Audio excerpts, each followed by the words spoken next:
فجر کا وقت رب العالمین کی جانب سے ایک نعمت ہے۔ یہ وہ لمحہ ہے جب زمین پر سکون چھا جاتا ہے اور آسمان سے رحمت نازل ہوتی ہے۔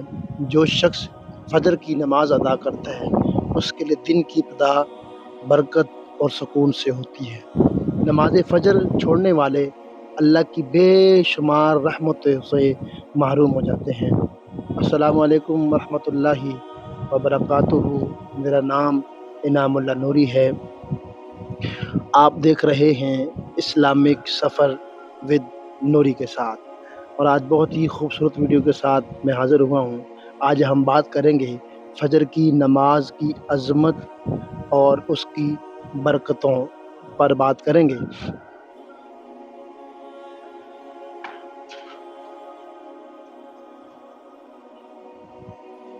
فجر کی نماز کی اہمیت، سب سے پہلے قرآن مجید میں اللہ تعالیٰ نے فرمایا اور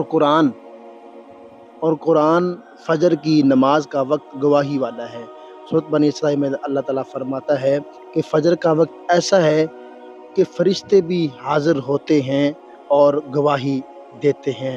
اللہ کے مقرب فرشتے فجر کے وقت بندوں کی عبادت پر گواہ بن جاتے ہیں۔ تو فجر کی نماز کی اتنی مقبولیت ہے کہ فرشتے اس بندے کی مقبولیت کا سبب بنتے ہیں، گواہ بنتے ہیں۔ آئیے فجر کی نماز کی فضیلتیں دیکھتے ہیں کہ فجر کی نماز کی فضیلت کیا ہے۔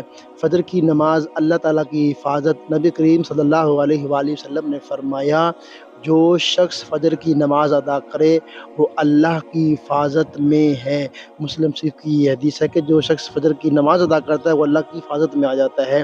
نبی کریم صلی اللہ علیہ وآلہ وسلم نے فرمایا کہ اے اللہ، دعا فرمایا اللہ کے نبی نے کہ اے اللہ میری امت کے صبح کے وقت میں برکت عطا فرما، یعنی جو فجر کی نماز پڑھتا ہے اس کے رزق میں برکت ہو جاتی ہے۔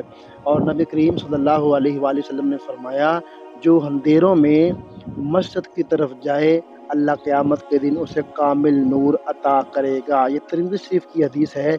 جنت کی ضمانت، نبی کریم صلی اللہ علیہ وآلہ وسلم نے فرمایا کہ جو فجر اور عصر کی نماز کی حفاظت کرے وہ جنت میں داخل ہوگا۔ بخاری شریف کی حدیث ہے کہ جو شخص فجر اور عصر کی نماز پڑھے گا باجماعت تو اللہ تعالیٰ اسے جنت میں داخل فرمائے گا۔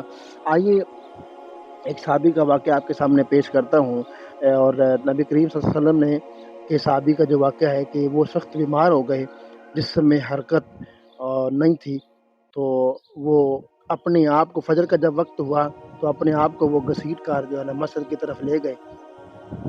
تو لوگ بڑے پریشان ہوئے، لوگوں نے کہا کہ آپ بیمار ہیں، گھر میں نماز پڑھ لیں۔ تو انہوں نے جواب دیا کہ جو فجر کی نماز جماعت کے ساتھ پڑھے وہ اللہ کی حفاظت میں آتا ہے۔ میں چاہتا ہوں کہ میرے دن اللہ کی حفاظت میں شروع ہو اور اللہ کی حفاظت میں ہی ختم ہو۔ فجر کی نماز جو ہے جب یہ دن شروع ہوتا ہے تو اللہ کی حفاظت میں بندہ آ جاتا ہے۔ اللہ تعالیٰ نے ان کی بیماری میں آسانی فرما دی اور وہ جلد صحت یاب ہو گئے۔ اس سے ہمیں یہ سبق ملتا ہے کہ فجر کی نماز بندے کو اللہ کے قریب کر دیتی ہے اور دنیا اور آخرت میں کامیابی کا ذریعہ بنتی ہے۔ اگر آپ دنیا اور آخرت کی کامیابی چاہتے ہیں تو فجر کی نماز کو باجماعت ادا کرنا شروع کر دیں، انشاءاللہ آپ کی ساری مشکلیں، ساری مصیبتیں ایک دن آسان ہو جائیں گی اللہ کے فضل سے، اللہ کے کرم سے۔ فجر کی نماز جو چھوڑتے ہیں کیا نقصان ہے ان کے لیے؟ فجر کی نماز چھوڑنے والا شیطان کے قبضے میں آ جاتا ہے، شیطان کے اثر میں آ جاتا ہے، دل سستی اور غفلت میں ڈوب جاتا ہے، اللہ کی خاص حفاظت اور برکت سے وہ محروم ہو جاتا ہے۔ یعنی کہ جو بندہ نماز نہیں پڑھے گا وہ اللہ کی رحمت سے محروم ہو جائے گا، اللہ کی رحمت سے وہ محروم ہو جائے گا۔ تو آئیے آج سے یہ عہد کریں کہ کبھی بھی فجر کی نماز نہیں چھوڑیں گے۔ آپ یہ دل میں عہد کریں کہ فجر کی نماز کبھی نہیں چھوڑیں گے۔ فجر ہماری دنیا سنوارتی ہے اور آخرت بھی بناتی ہے۔ اللہ ہم سب کو فجر کی نماز کی پابندی نصیب فرمائے، آمین۔ وآخر دعوانا الحمدللہ رب العالمین۔ اگر ویڈیو پسند آئے تو لائک کریں، شیئر کریں اور اسلامی سفر ود نوری کو سبسکرائب کرنا نہ بھولیں۔ جزاکم اللہ خیرہ۔ اللہ ہمیں فجر کی نماز کو باجماعت ادا کرنے کی توفیق عطا فرمائے، آمین ثم آمین۔ السلام علیکم ورحمۃ اللہ وبرکاتہ۔